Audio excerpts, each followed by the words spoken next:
Feliz Ano Novo! Mantendo a tradição, o primeiro turismo em destaque do ano vai ser totalmente dedicado ao que as atividades turísticas podem esperar das atuais conjunturas internacional e nacional e também que turismo e que turistas 2025 nos trará. Já sabe que pode e deve participar na elaboração do Turismo em Destaque, colocando as suas perguntas ou sugerindo os temas a abordar através do endereço programa turismoemdestaque@gmail.com. Vá lá, não se acanhe, venha daí comigo falar de turismo.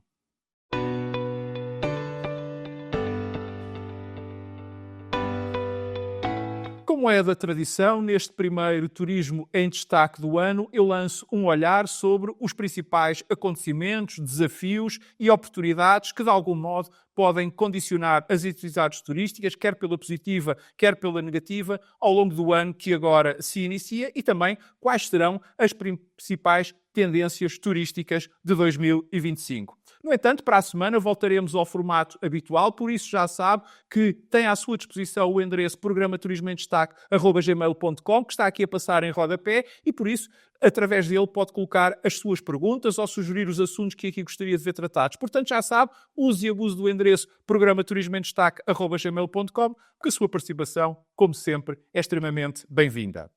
Feita esta introdução, vale a pena começar por referir que, se me fosse pedido para definir este ano numa só palavra, eu escolheria a palavra intenso. Quer pela grande quantidade de fatores que, ao longo dos próximos 12 meses, irão ocorrer e que, por certo, vão influenciar o turismo, quer também porque este, igualmente, pode vir a revelar-se como um ano particularmente tenso, em razão e em larga medida devido à forma como a situação geopolítica internacional evoluirá e, por isso, condicionar ou não as viagens. Mas vamos por partes. Começando pelos aspectos externos, pelo menos por aqueles que serão os mais significativos, muitos outros haveria que não há tempo para tratar aqui, eu creio não haver grandes dúvidas que muito do que 2025 nos reserva decorrerá, sobretudo, da entrada em funções do novo governo, ou se quisermos, da nova presidência dos Estados Unidos da América, o que acontecerá daqui a pouco mais de 2 semanas. E isto significa que, no final do primeiro semestre, já teremos uma ideia mais concreta daquilo que nos espera e, sobretudo, dos reflexos que as decisões do presidente Trump terão para a atividade turística, nomeadamente e, sobretudo, principalmente em 2 grandes aspectos. O primeiro desses aspectos tem a ver com a evolução das guerras, isto é, se iremos ou não ter paz na Europa, em concreto na Ucrânia, e se essa paz será assim tão rápida como prometido, e também, se o for, a que ou com que custos, tanto para a Ucrânia, e falo aqui a custos políticos e territoriais, como para a Europa, e aqui falo sobretudo a um aumento dos gastos da defesa, poderão provocar. E se no Médio Oriente assistiremos ou não a um aumento do apoio a Israel, ou pelo contrário, a uma pressão maior para se encontrar uma solução diplomática que estabilize a região. O facto é que ambos estes casos são essenciais para que o turismo flua, ou neste caso volte a fluir com total normalidade. E o segundo aspecto tem a ver com o tão propalado e anunciado protecionismo dos Estados Unidos da América através do lançamento de barreiras alfandegárias às importações, que, no caso do turismo, podem provocar uma diminuição das saídas dos americanos para o estrangeiro, promovendo mais o turismo interno e estimulando assim os consumidores e os turistas a valorizarem mais o seu país. Ora, esta situação pode enfatizar, ou a conjugação destes 2 casos pode enfatizar a clivagem que já neste momento começa cada vez mais a existir e a sentir-se entre 2 grandes blocos mundiais, um liderado pelos Estados Unidos da América e outro pela China, aumentando assim as tensões políticas e económicas mundiais, ou seja, isto é o mesmo que dizer, gerando de algum modo desconfiança e incerteza que, como todos sabemos, são sempre as maiores inimigas da economia e, consequentemente, também do turismo. E já que falei em China, vale a pena termos em atenção quais os reflexos que poderá vir a ter a bolha imobiliária chinesa, para além daqueles reflexos que podem ser internos dentro da própria China, em que medida é que eles podem particularmente afetar o investimento chinês no estrangeiro. E também é bom termos presente que a projeção de crescimento da economia chinesa para este ano está apenas nos 5%, e eu digo apenas porque antes da pandemia tínhamos valores muito acima, e isto significa que está num momento de claro abrandamento, até porque este é o primeiro ano em que a China está totalmente livre de Covid, o que vai acabar por arrastar ou provoca um menor crescimento em termos da economia mundial. Finalmente, o grande bloco económico tem a ver com a Europa. Como se sabe, a economia alemã está a fraquejar, a economia francesa, e sobretudo as questões relacionadas com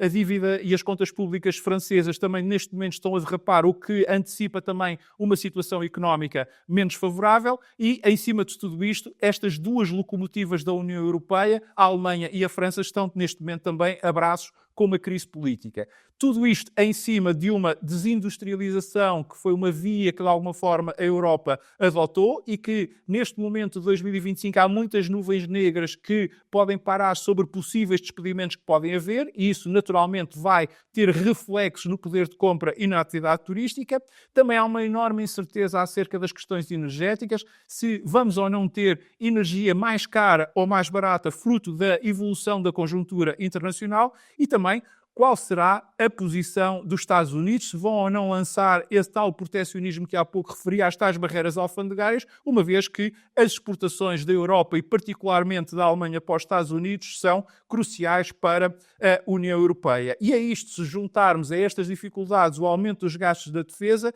tudo isto pode acabar por criar um caldo com reflexos muito significativos no poder de compras dos europeus, onde, não é demais recordar, estão alguns dos nossos mercados turísticos mais tradicionais. Tudo isto, claro está, poderá refletir-se na relação entre o euro e o dólar, sendo que um euro forte tornará a Europa mais cara para os americanos e os Estados Unidos mais baratos, consequentemente, para os europeus, ou seja, não favorece as exportações do turismo, principalmente dos países do sul da Europa, onde nos incluímos. Ao invés, se isso seria bom para as economias europeias, isto é, haver um dólar mais forte, isso seria bom porque significaria que teríamos mais fluxos turísticos, mas, por outro lado, pagaríamos a fatura pelo facto da Europa cada vez estar a importar mais e, portanto, importando com o dólar como referência e com um dólar mais forte, essas importações seriam mais caras, ou seja, teriam um custo mais significativo, o que podia gerar uma subida da inflação, novamente uma subida da taxa de juros para controlar essa mesma inflação, invertendo a tendência atual, isto é, voltando de alguma forma a penalizar também o turismo, porque provocaria subida de preços, mas também porque obrigaria os consumidores a terem e a tomarem outras prioridades. Ora, isto tudo somado e de um modo mais geral, com mais gastos na defesa, com guerras comerciais, com esta situação internacional, tudo somado aos problemas atuais e que acabo de referir, levariam a um maior endividamento e potencialmente a um agravamento das dívidas soberanas que no final da década vão ter que começar a ser pagas, e isso quer dizer que essa situação de antecipação de pagamentos passaria para a opinião pública, as pessoas começariam a ter a percepção e a interiorizar que viriam aí novas dificuldades e, portanto, ficando com a incerteza, naturalmente acabavam por se retrair e acabarão por se retrair no consumo. Indo agora ao que respeita à forma como as atividades turísticas devem olhar para o ano que está agora a iniciar, pelo menos nos aspectos mais importantes do ponto de vista interno, eu devo começar desde logo por dizer que devemos ter em conta que tudo aquilo que acontece no mundo tem enormes reflexos em Portugal, porque nós não nos podemos esquecer da nossa pequenez, da nossa pequena dimensão, quer territorial, quer em termos de mercado, quer também ainda por sermos uma pequena economia aberta, mas também periférica. E, portanto, como acabámos de ver, há muitos fatores que nos podem vir a afetar, tanto pela positiva como pela negativa, obviamente produzindo sempre efeitos no turismo nacional. Para além disso, internamente, há também alguns pontos que irão seguramente influenciar a atividade em Portugal ao longo deste ano. E desde logo refiro-me ao que se irá passar com a evolução do PRR, do Plano de Recuperação e Resiliência, uma vez que é notório já o atraso, também já foi anunciada a sua reprogramação e isso quer dizer que podemos vir a ter, eventualmente, nessa reprogramação, alguma maior alocação de verbas ao setor privado, que é verdadeiramente quem cria riqueza e emprego, à semelhança daquilo que foi a opção dos nossos parceiros comunitários para as suas bazucas europeias, uma vez que a nossa foi, sobretudo, dedicada e direcionada ao Estado, à administração pública e, como se vê, está a falhar. E aqui, esse falhanço, aquilo que pode provocar é que deitemos pela janela uma parte significativa dessa bazuca, o que naturalmente, a acontecer, teria graves consequências económicas para o país. Consequências económicas essas às quais se somariam também os reflexos do aumento da despesa, fruto das decisões tomadas em 2024 e também contempladas no Orçamento de Estado para 2025. Não pondo essas decisões em causa, aliás, tive a oportunidade de analisar aqui quase a totalidade delas, o facto é que elas trazem mais despesa, por um lado, e por outro lado também acabaram por vincar, por dar uma ideia da instabilidade e da fragmentação política com que neste momento o nosso país tem que lidar. Ora, com esta situação internacional que eu há pouco referia, indefinida,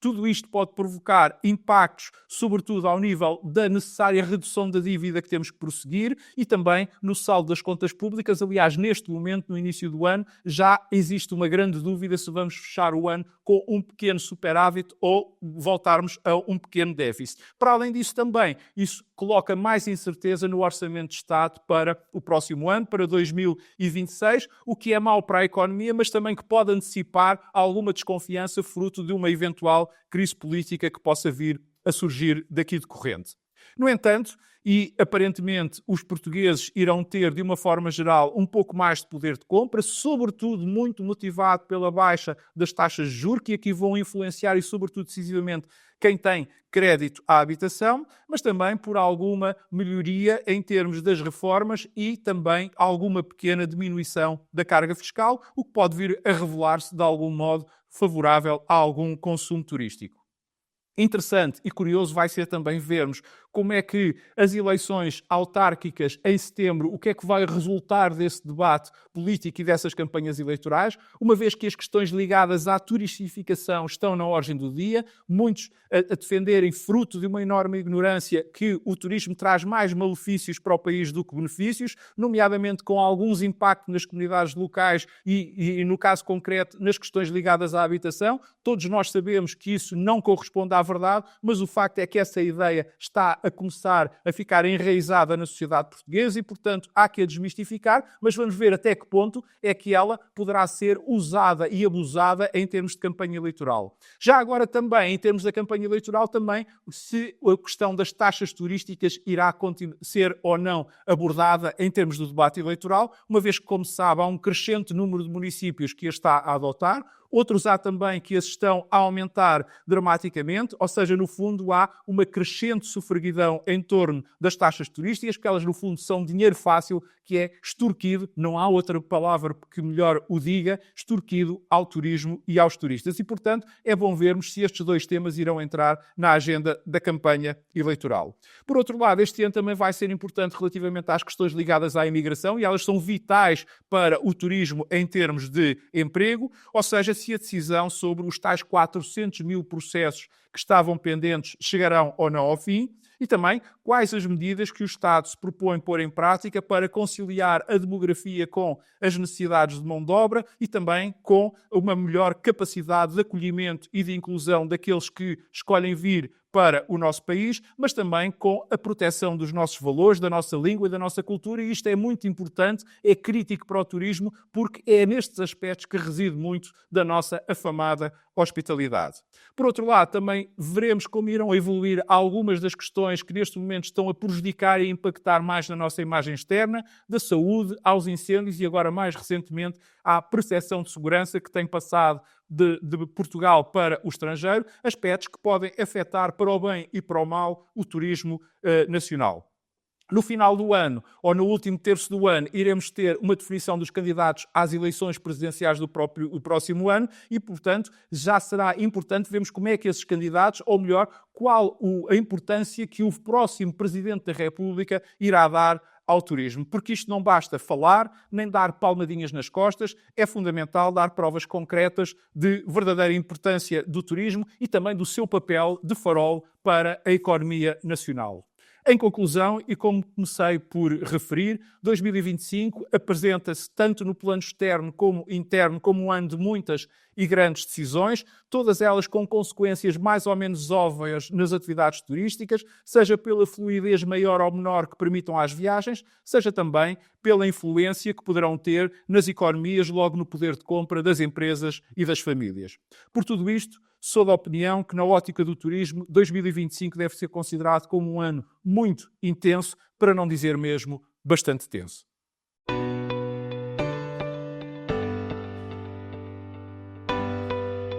Traçado que está o panorama internacional e nacional que o turismo irá enfrentar ao longo deste ano, olhemos agora com um pouco mais de atenção para as principais tendências,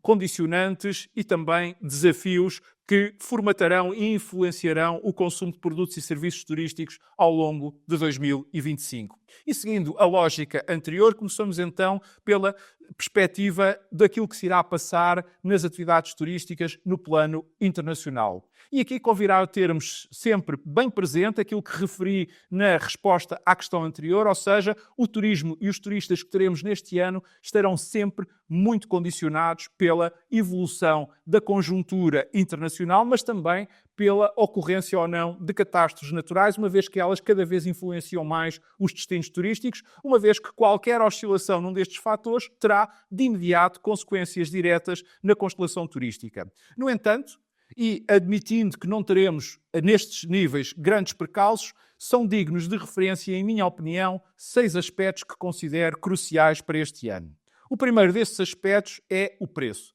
que vai ser cada vez mais determinante, seja pelo aumento da oferta, seja pelo poder aquisitivo e pelo acesso à informação por parte da procura, seja ainda pelo que incluir tanto em produtos ou serviços adicionais como em valor, muito principalmente no que respeitante à sustentabilidade e, dentro dela, aos aspectos ecológicos e ambientais. O segundo aspecto, ou fator que aqui não posso deixar de referir, tem a ver com a ultrapersonalização em resultado da utilização de mais tecnologia, sobretudo ao nível da inteligência artificial, e que vai ter profundos reflexos, principalmente no segmento do luxo, onde assistiremos a uma maior incorporação de tecnologia, principalmente de inteligência artificial, quer do lado da oferta, quer do lado da procura, o que quer dizer que teremos maior sofisticação, quer de quem venda, quer de quem compra, mas também um maior conhecimento. Ora, com possibilidade e com capacidade para processar mais informação, será natural que tenhamos cada vez mais especificidade na oferta e na procura, daí que eu tenha referido a ultra-hiper-personalização. Por outro lado, o segmento do luxo será aquele que continuará a apresentar níveis de maior crescimento, níveis esses que serão agora muito mais estimulados, muito mais fomentados, exatamente pela incorporação da inteligência artificial, uma vez que vai permitir afinar os produtos e os serviços, vai permitir customizá-los mais e em maior detalhe para irem exatamente ao encontro do interesse individual de cada consumidor e da sua vontade, do seu desejo.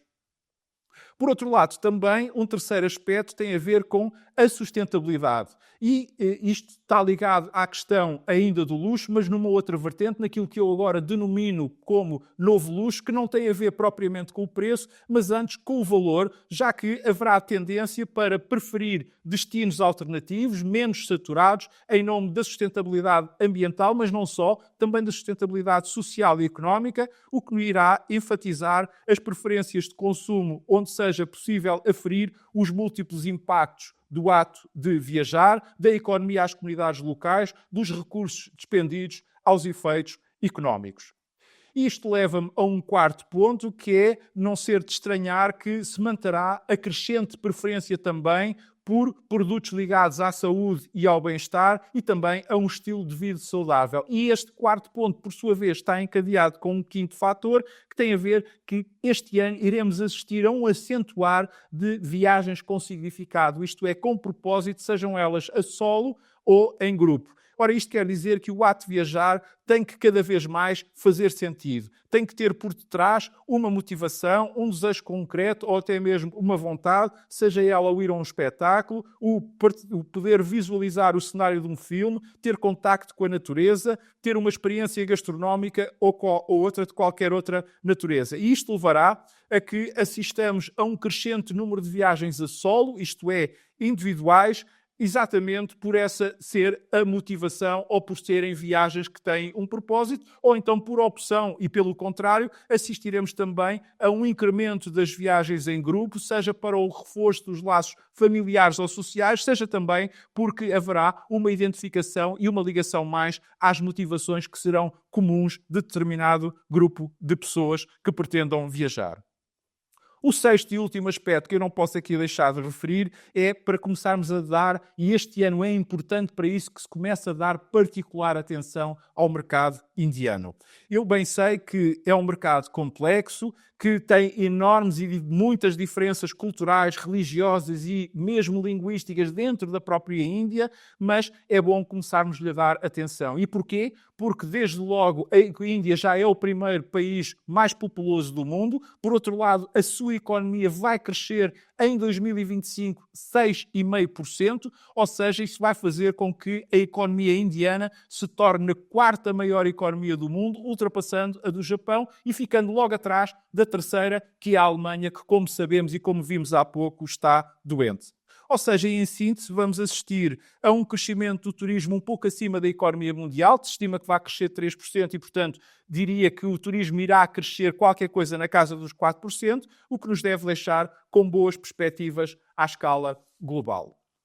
Indo agora àquilo que mais diretamente nos diz respeito, ou se quiser, que mais diretamente poderá influenciar o desempenho do turismo nacional, do turismo em Portugal em 2025, eu quero destacar, desde logo, a influência do resto do mundo, particularmente daquilo que se irá passar quer na Europa, quer na América do Norte. Não nos esqueçamos que é nestas regiões que se encontram os nossos principais mercados emissores e, portanto, se tudo correr bem, o nosso turismo beneficiará e se algo correr menos bem ou até mesmo mal, as consequências também de imediato far-se-ão sentir. Talvez aqui a única exceção, e é uma exceção positiva, seja a Espanha, atentas às projeções económicas que apresenta para 2025, que são extremamente animadoras e, como está próxima de nós, pode vir a revelar-se como sendo uma agradável surpresa do ponto de vista turístico. Para além disso, também a questão da TAP e da SATA relativamente à privatização, tanto num caso como outro, que incompreensivelmente continuam a ser tratados em separados.